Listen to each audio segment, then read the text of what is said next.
چونکہ قیامت سے پہلے ایک ہوا چلے گی جس سے سارے اہل ایمان مر جائیں گے، ایک کلمہ گو مسلمان دنیا پہ زندہ نہیں بچے گا، صرف غیر مسلم ہوں گے، ایک بھی لا الہ الا اللہ کہنے والا نہیں ہوگا۔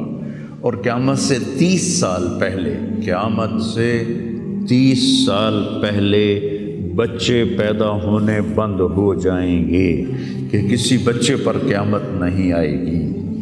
یوم تذہل کل مرضعۃ عما ارضعت، وہ ہولناکی بتانے کے لیے تشبیہ ہے، وہ یہ نہیں کہ ایسا ہو رہا ہوگا، کیونکہ بچہ تو کافر کا بھی ہو وہ معصوم ہے، مسلمان کا بھی ہو تو وہ معصوم ہے، اس لیے آپ نے کہا کہ سارے جو نابالغ مرتے ہیں وہ جس مذہب کے بھی ہیں سب جنت میں جائیں گے، چونکہ ان پر تو بھی شریعت لاگو ہی نہیں ہوئی ہے، اور سارے بچے حضرت ابراہیم علیہ السلام کے پاس چلے جاتے ہیں۔ تو حدیث پاک میں آتا ہے جتنے اہل ایمان کے بچے بالغ ہونے سے پہلے، پیدا ہونے سے لے کر 15 سال سے پہلے تک جو فوت ہو جاتے ہیں، سب حضرت ابراہیم علیہ السلام کے پاس ہوتے ہیں، ساری نسل ابراہیم علیہ السلام کے پاس، اور وہ ان کے باپ ہوتے ہیں، اور ان کے ساتھ وہ اپنی وہاں کی جنت کے مزے لیتے ہیں، پتہ نہیں کیا لیتے ہیں، میں تو کوئی نہیں پتہ، بس آپ نے اپنے بیٹے کے بارے میں فرمایا حضرت ابراہیم رضی اللہ تعالیٰ عنہ علیہ السلام، چونکہ وہ ابھی ماں کا دودھ پیتے تھے، ان کا انتقال ہو گیا، تو آپ نے فرمایا اللہ تعالیٰ نے جنت میں ایک حور کو مقرر کر دیا ہے ابراہیم کو دودھ پلانے کے لیے، سبحان، اور کسی بچے کے بارے میں ایسی بات نہیں ہے۔ تو ڈران والی گل کوئی نہیں، ساڈو تے قیامت نہیں ہوندی، 30 سال پہلے بچے پیدا ہونے بند ہو جائیں گے، قیامت 30 اور 30 سے اوپر کی عمر کے لوگوں پر ہوگی، اور وہ جانوروں کی طرح ہوں گے، سڑکوں پہ زنا کریں گے، اور ہر انسانی جو اخلاق ہیں ان سے وہ خالی ہو جائیں گے، ان سے وہ خالی ہو جائیں گے۔ یہ امت کے اوپر امتحان ہے۔ ہمارا ایک ساتھی ہے وہاں کینیڈا میں، اس سے مجھے خواب سنایا کہ میں نے دیکھا کہ غزہ کے جتنے شہداء کے بچے ہیں وہ آسمان پہ تیر رہے ہیں، اور اللہ کے نبی ہر آنے والے کا استقبال فرما رہے ہیں۔ تو ہمیں دیکھنے میں تو بڑا ظلم نظر ہے، ظلم ہے بھی صحیح، لیکن ہماری تو موج ہے، تو سارے جنت میں گئے، جتنے بڑے شہید ہوئے وہ بھی جنتی، عورتیں شہید ہوئیں وہ بھی جنتی، مرد شہید ہوئے وہ بھی جنتی، اور بچوں کا تو میں نے کینیڈا میں ایک نوجوان خواب دیکھ رہا ہے، راونڈ کا پڑھا ہوا ہے، عالم ہے، کہ میں نے خواب دیکھا کہ غزہ کے شہداء کے بچے آسمان پر تیر رہے ہیں، اور اللہ کے نبی ہر آنے والے بچے کا استقبال فرما رہے ہیں۔ تو ساڑی تو موج ہو گئی، ہمیں دیکھنے میں موت نظر آتی ہے، حقیقت میں دیکھو ایک ہوتا ہے کامیاب ہونا، اور ایک ہوتا ہے فتح پانا، ایک ہوتا ہے ناکام ہونا، اور ایک ہوتا ہے شکست کھانا۔ یہ دو الگ چیزیں ہیں، کامیابی الگ چیز ہے، فتح الگ چیز ہے، ناکامی الگ چیز ہے، شکست الگ چیز ہے۔ کربلا کے میدان میں سب سے مقدس خون بہایا گیا، سب سے پاکیزہ خون بہایا گیا، اور ان سب کو شکست ہو گئی، اور وہ سارے گردنیں کٹوا کے نیزوں پہ چڑھ گئے، لیکن وہ ناکام نہیں ہیں، وہ کامیاب ہیں۔ انہیں شکست ہوئی ہے، انہیں ناکامی نہیں ہوئی، وہ کامیاب ہیں۔ اور شمر کا لشکر وہ فتح پایا ہے، وہ کامیاب نہیں ہے، انہوں نے فتح پائی، کامیاب نہیں۔ ابن زیاد کی گردن کٹ کے جب لائی گئی مصعب بن عمیر کے سامنے،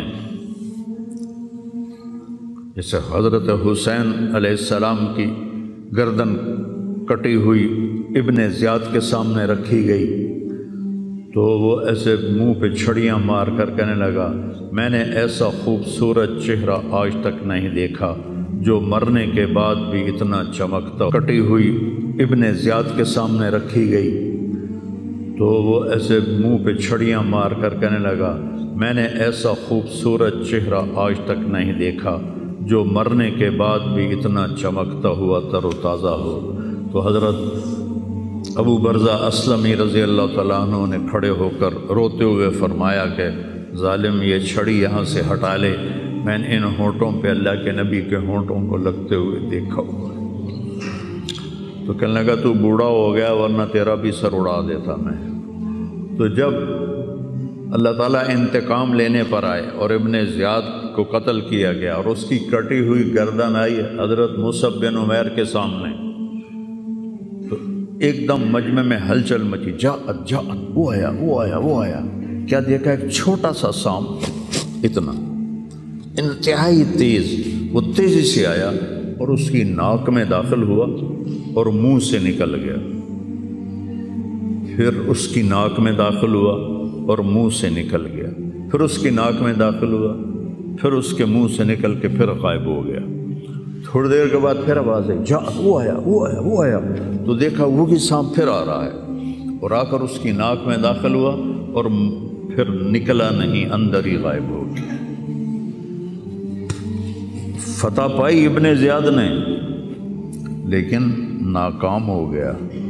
شکست سکھائی امام حسین علیہ السلام اور ان کے 72 ساتھیوں نے، لیکن وہ کامیاب ہو گئے۔ جنگ سے پہلے آپ کو اونگ آ گئی تو آنکھ کھلی تو آپ ہنسنے لگے۔ حضرت زینب نے پوچھا یہ کوئی ہنسنے کا موقع ہے، کیوں ہنسے ہو؟ کہا خواب میں اللہ کے نبی ملے ہیں، کہہ رہے بیٹا میں تمہیں لینے کے لیے آ چکا ہوں۔ تو دیکھنے میں شکست ہوئی ہے لیکن وہ کامیاب ہیں۔ عمر بن سعد کو فتح ہوئی ہے، وہ ناکام ہے۔ عمر بن سعد کی کٹی ہوئی گردن پہ مختار کے سامنے رکھی گئی۔ اللہ تعالیٰ نے ایک کو زندہ نہیں چھوڑا، جتنے بھی قاتلین حسین تھے سب قتل ہوئے۔ حضرت عثمان کے قاتل سب طبعی موت نہیں مرے، سب ذلت کی موت مرے۔ تو بھائیو یہ امتحان کی جگہ ہے۔ اللہ اپنے نبی کی امت کے گناہوں کو دھونے کے لیے ایسے حالات لاتا ہے۔ سب آپ نے فرمایا جتنا مجھے ڈرایا گیا اتنا کسی کو نہیں ڈرایا گیا۔ تو میں بتا رہا تھا ارض فلسطین یہ دوسری مسجد جو زمین پہ بنی 40 سال کے بعد، وہ مسجد اقصیٰ ہے۔ 4000 نبیوں کے باپ اور میرے نبی کے دادا ابراہیم علیہ السلام اس سرزمین میں تشریف لائے، وہیں آرام فرما رہے ہیں۔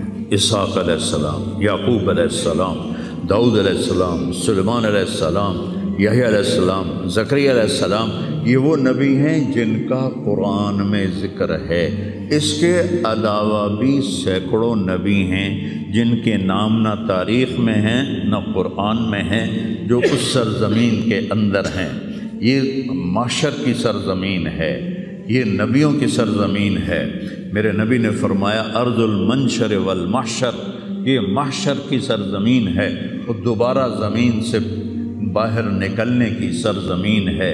اور پہلا بڑا معرکہ روم اور صحابہ کے درمیان ہوا تھا فلسطین میں، اجنادین کے مقام پر جو آج رملہ کہلاتا ہے۔ رملہ کے قریب یہ روم کی تعداد 90,000 تھی اور صحابہ کی تعداد 30,000 تھی، اور خالد ابن ولید رضی اللہ تعالیٰ عنہ وہ لشکر کے امیر تھے۔ اس وقت وہ عراق میں تھے۔ جب حضرت ابو بکر صدیق کو پتہ چلا کہ جو 18 دن کا تھا اور ایک راستہ تھا جس سے لوگ آتے جاتے تھے وہ 2 مہینے کا تھا، تو حضرت خالد نے فرمایا میں اس صحرا کو پار کروں گا۔ لوگوں نے کہا ہم بھوک سے مر جائیں گے، پیاس سے مر جائیں گے۔ کہا جس لشکر میں رافع ابن عمیرہ ہو وہ لشکر ہلاک نہیں ہو سکتا۔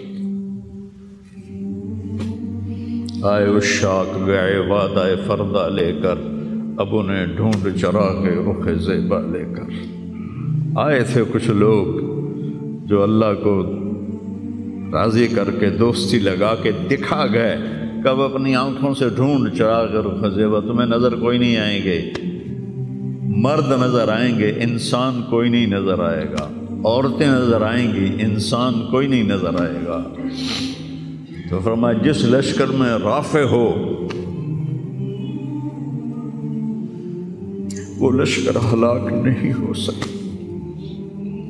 انہیں فرمایا ہمارے پاس پانی کا بڑا ذخیرہ ہے، ہم ہلاک نہیں ہوں گے، نہیں، ہمارے پاس رافع ہے، اور وہ شخص ہے کہ جو کہے گا اللہ کرے گا۔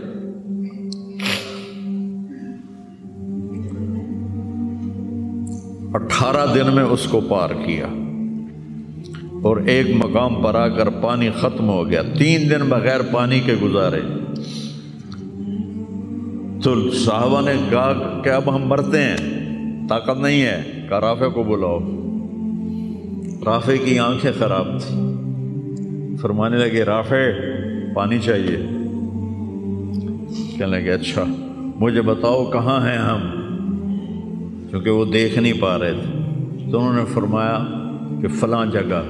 اب صحرا میں تو کوئی نشان منزل ہوتا ہی نہیں، تو کوئی انہوں نے جھاڑیاں بتائیں، کہنے لگے کچھ جھاڑیاں دیکھو ایک طرف کٹھی ہوں، کٹھی جھاڑیوں کا کوئی جھنڈ ہو، مجھے بتاؤ ہے؟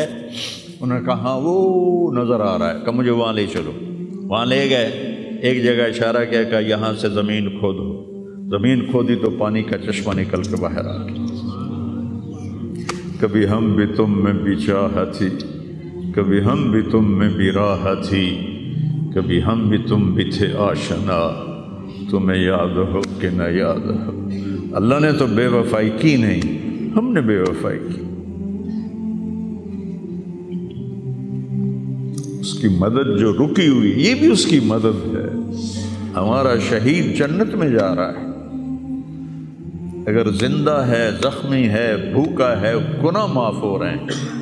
جہنم کی آگ سے ایک سوئی کا نکا عام آدمی ویکھ ہی نہیں سکتا، دھاگا نہیں پا سکتا، جن کی نظر کمزور ہوئے، اتنا چھوٹا ہوتا ہے۔ میرے نبی فرمایا، جبریل علیہ السلام نے آ کے عرض کیا یا رسول اللہ، سوئی کے نکے کے برابر اگر جہنم کی دیوار میں سوراخ ہو جائے تو اس میں سے جو آگ کی چنگاری نکلے گی پوری دنیا کو کوئلہ بنا دے گی۔